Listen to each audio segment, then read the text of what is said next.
நான் உங்களுக்கு true false not given குவேஷனுக்கு சில ட்ரிக்ஸ் சொல்ல போகிறேன். அதாவது செக்ஷன் 1ல் உங்களுக்கு ட்ரூ ஃபோர்ஸ் நாட் கிவன் குவேஷன் இருக்கும் என்று சொன்னால் அநேகமாக அந்த குவேஷனல் ஓர்டர் முறைப்படி தான் இருக்கும்.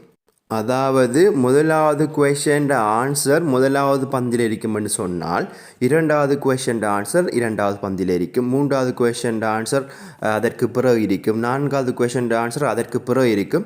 ஸோ இப்படி ஓர்டர் முறைப்படி தான் அநேகமாக இருக்கும். மற்றது இப்போ உங்களுக்கு நான்காவது குவேஷன் ஆன்சர் நான்காவது பந்திலையும் ஐந்தாவது குவேஷன் ஆன்சர் மூன்றாவது பந்திலையும் இப்படி இருக்காது, அநேகமாக இருக்காது.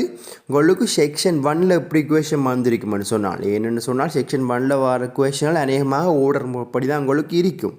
எல்லா நேரங்களுக்கும் இது பொருந்தாது, நான் உங்களுக்கு சொல்கிறேன், எல்லா நேரங்களுக்கும் பொருந்தாது. அநேகமாக தான் இருக்கும். சில நேரங்களில் குழப்பியும் இருக்கலாம். இப்போ முதலாவது குவேஷன் ஆன்சர் முதலாவது பந்தியில் இல்லாமல் இரண்டாவது பந்தியில் இருக்கலாம், இரண்டாவது குவேஷன் ஆன்சர் முதலாவது பந்தியில் இருக்கலாம். ஸோ இப்படி குழம்பியும் இருக்கலாம் ஆன்சர்கள். ஸோ ஆனால் அநேகமாக இப்படி தான் ஓர்டர் முறைப்படி தான் ஆன்சர் இருக்கும்.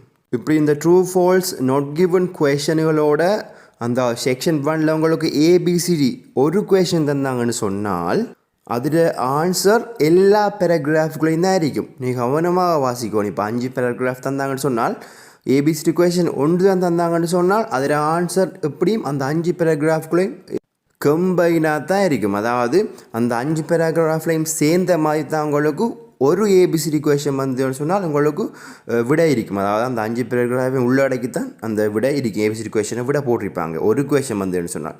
ஸோ நீங்கள் நம்ம அதை பின்னுக்கு பார்ப்போம். ஏபிசிடி குவேஷன் கேட்டகரியை ட்ரூ ஃபோர்ஸ் நாட் கிவன் குவேஷனை பற்றி பார்க்க போகிறோம். அதாவது உங்களுக்கு ரீடிங் பேசேஜஸ் தந்து கொஞ்சம் குவேஷன் தந்திருப்பாங்க. அந்த குவேஷனில் சொல்லப்படுற விடயம் பேராகிராஃபில் இருந்ததுன்னு சொன்னால் நீங்கள் ட்ரூ கொடுக்க வேணும்.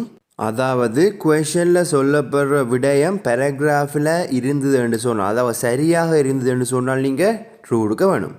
மற்றது குவேஷனில் சொல்லப்படுற விடயம், அதாவது குவேஷனில் அவங்க ஒன்று சொல்கிறாங்க, பேராகிராஃபில் அவங்க சொல்கிறது மாதிரி இல்லை, அதுக்கு எதிராக இருக்குது, அதாவது அதற்கு முரணாக இருக்குதுன்னு சொன்னால் நம்ம ஃபோர்ஸ் கொடுக்க வேணும். அடுத்தது நாட் கிவன் நம்ம எப்போ கொடுக்கணும்னு சொன்னால் இன்ஃபர்மேஷன் ஏதும் இல்லாட்டி, அதாவது அந்த கேட்குற குவேஷன் இன்ஃபர்மேஷன் ஒன்றுமே அந்த பேராகிராஃபில் இல்லாட்டி, உங்களோட இன்ஃபர்மேஷனை கண்டுபிடிக்க இயலாட்டி, இன்ஃபர்மேஷன் இல்லாட்டி அந்த பேராகிராஃபில் கேட்குற குவேஷனுக்கு ஸோ நம்ம நாட் கிவன் கொடுக்க வேணும். ஸோ நான் உங்களுக்கு ஒரு எக்ஸாம்பிள் சொன்னால் உங்களுக்கு ஈஸியாக விளங்கும். நான் தமிழில் சொல்கிறேன் பாருங்க.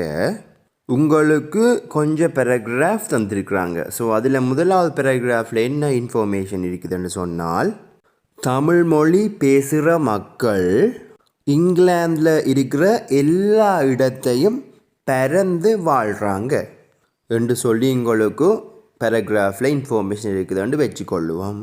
ஸோ இப்போ உங்களுக்கு குவேஷன் கேட்காங்க என்னென்று சொன்னால், தமிழ் பேசுகிற மக்கள் இங்கிலாந்தில் எல்லா இடத்தையும் பறந்து வாழ்கிறார்கள். ஸோ நீங்கள் இதுக்கு என்ன கொடுப்பீங்க? நான் ஆல்ரெடி சொல்லியிருந்தேன் இந்த பேராகிராஃபில் அப்படி தெரியுதுன்னு சொல்லி நீங்கள் என்ன கொடுப்பீங்க? இதுக்கு ட்ரூ கொடுப்பீங்க. என்னென்னு சொன்னால் நான் சொல்லியிருந்தேன் பேராகிராஃபில் இங்கிலாந்தில் தமிழ் பேசுகிற மக்கள் எல்லா இடத்தையும் பறந்து வாழ்கிறாங்கன்னு சொல்லி பேராகிராஃபில் இருக்குதுன்னு நான் பேசேஜில் இருக்குதுன்னு சொல்லியிருந்தேன். ஸோ அவங்க கேட்டிருக்கிற கேள்விக்கு நீங்கள் என்ன கொடுப்பீங்க? பேராகிராஃப் இருக்குது, ஸோ நீங்கள் ட்ரூ கொடுப்பீங்க. ஸோ இப்போ அடுத்த கேள்வி கேட்காங்க, தமிழ் பேசுகிற மக்கள் இங்கிலாந்து நாட்டில் சில இடத்தை மட்டும் அவங்க வாழ்கிறாங்க என்று சொல்லி கேள்வி வந்திருக்கிறாங்க. ஸோ இதுக்கு நீங்கள் ஆன்சர் என்ன கொடுப்பீங்க? ஃபால்ஸ் கொடுப்பீங்க. ஏன்னு சொன்னால் நான் சொல்லியிருந்தேன் உங்களுக்கு ஆல்ரெடி பேசேஜில் என்ன இருக்குதுன்னு சொன்னால், தமிழ் பேசுகிற மக்கள் இங்கிலாந்து நாட்டில் எல்லா இடத்தையும் பறந்து வாழ்கிறாங்க. ஸோ இவங்க என்ன குவேஷன் கேட்டிருக்காங்க? தமிழ் பேசுகிற மக்கள் இங்கிலாந்து நாட்டில் சில இடத்தை மட்டும்தான் இருக்காங்க என்று சொல்கிறாங்க. ஸோ நீங்கள் இதுக்கு என்ன கொடுக்கணும்? ஃபால்ஸ் கொடுக்கணும். ஏன்னு சொன்னால் பேசேஜில் இருக்குது, நான் சொல்லியிருந்தேன் எல்லா இடத்தையும் பறந்து வாழ்கிறாங்க. ஸோ இதுக்கு நீங்கள் ஃபால்ஸ் கொடுப்பீங்க இப்படி குவேஷன் வந்துன்னு சொன்னால். நாட் கிவன் நீங்கள் எப்போ கொடுப்பீங்க? அதாவது கேட்கப்படுற குவேஷனுக்கு ஒரு இன்ஃபர்மேஷனும் பந்தியில் இல்லைன்னு சொன்னால் நீங்கள் நாட் கிவன் கொடுக்க வேண்டும்.